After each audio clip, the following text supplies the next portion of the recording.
কেউ নাম সুপারিশ করেনি, নইলে মমতা বন্দ্যোপাধ্যায়ের নোবেল প্রাইজ পাওয়া উচিত ছিল। কিসের জন্য পাওয়া উচিত ছিল? যদিও এই ক্যাটাগরি এখনো নোবেল প্রাইজে অন্তর্ভুক্ত করা হয়নি, কিন্তু তার জন্য এটা অন্তর্ভুক্ত করা উচিত ছিল। আর এই নোবেল প্রাইজ তার পাওয়া উচিত ছিল রোজগারের এক নতুন স্কিম আবিষ্কার করার জন্য।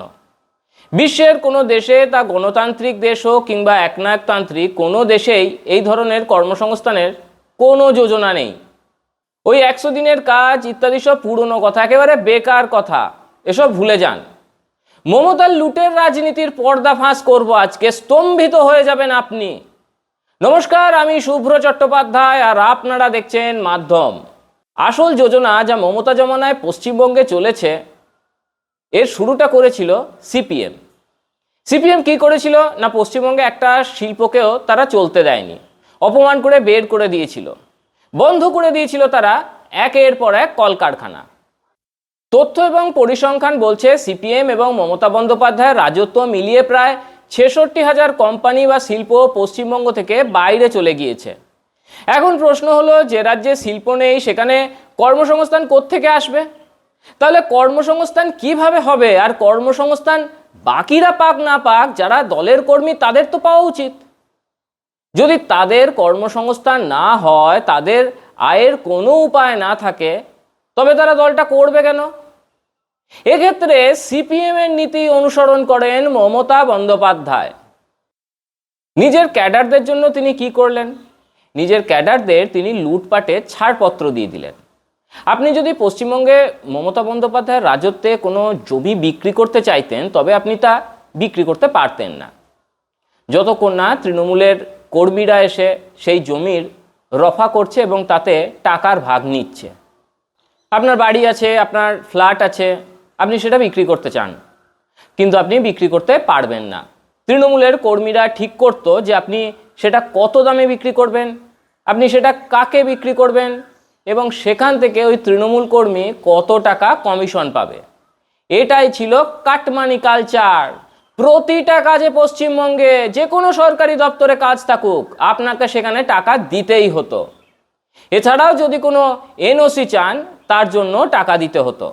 অর্থাৎ সরকারের যে পুরো তন্ত্র, সেটাকে তৃণমূলের কর্মীরাই চালাচ্ছিল এবং সেখান থেকে তাদের আয় আসতো। কিন্তু কথা এখানেই শেষ নয়, বিষয়টা এর চেয়েও বেশি ছিল। আবারও বলছি, দুনিয়ায় এমন কোনো উদাহরণ আপনি পাবেন না যেখানে কোনো শাসক দলের টোল প্লাজা আছে।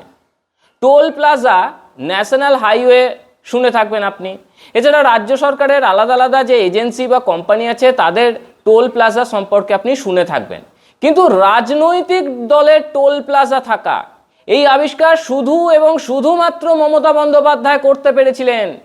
আর এর আবিষ্কার তিনি করেছিলেন নিজের দলের কর্মীদের জন্য, তাদের মালামাল করার জন্য, এবং যাতে দলও টাকা পায় সেজন্য। মানে তুমিও কামাও এবং আমাদেরও এনে দাও, এটাই নীতি ছিল মমতা বন্দ্যোপাধ্যায়ের। এমন টোল প্লাজাগুলো আপনারাও হয়তো দেখেছেন। তো এই টোল প্লাজাগুলো ঠিক কী করতো?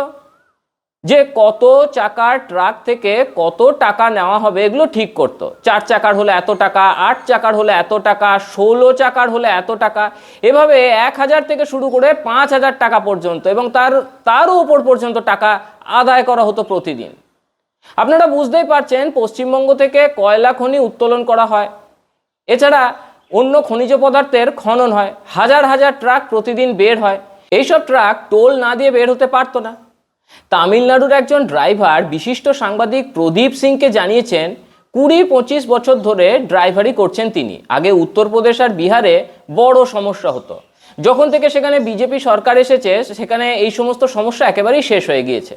এরপর সারা দেশে ট্রাক ড্রাইভারদের সবচেয়ে বেশি সমস্যা হতো পশ্চিমবঙ্গে। কিন্তু যেদিন থেকে বিজেপি জিতেছে সেই দিন থেকে এই টোল প্লাজাগুলো সব বন্ধ হয়ে গিয়েছে, মানে ওই 4 মে থেকে। আর তার চেয়ে বড় কথা, এই টোল, এই দুর্নীতি, এটা তো একটা দিক।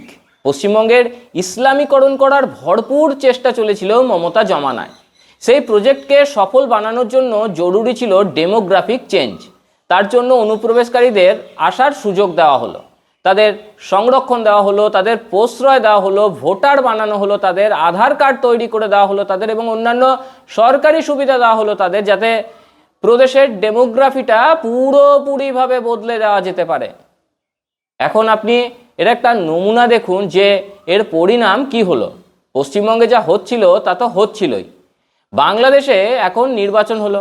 বাংলাদেশ এবং পশ্চিমবঙ্গে যে সীমান্ত রয়েছে প্রায় 4500 কিমি সীমান্ত, সেই সীমান্তের কাছের যত এলাকা রয়েছে সেই সব কোটিতে জামাতি ইসলামী জয় পেয়েছে। এরপর জামাতি ইসলামীর নেতারা বিবৃতি দিচ্ছেন, আমরা চাই যে 35 কোটি বাংলাদেশি মুসলমান এবং পশ্চিমবঙ্গের মুসলমান এ দুজনে মিলে যাক এবং পশ্চিমবঙ্গ বাংলাদেশকে মিলিয়ে একটা গ্রেটার বাংলাদেশ বানানো হোক এবং তার প্রধানমন্ত্রী হন মমতা বন্দ্যোপাধ্যায়। এটা শুনে আপনি আন্দাজ করুন তো একবার যে প্রস্তুতিটা ঠিক কী ছিল, আর যদি 2026-এ মমতা বন্দ্যোপাধ্যায় জিতে যেতেন তাহলে ঠিক কী হতে পারত। কত বড় মাপের প্রস্তুতি চলছিল। বাংলাদেশের অর্থনীতি আগামী দিনে ধ্বংস হতে চলেছে।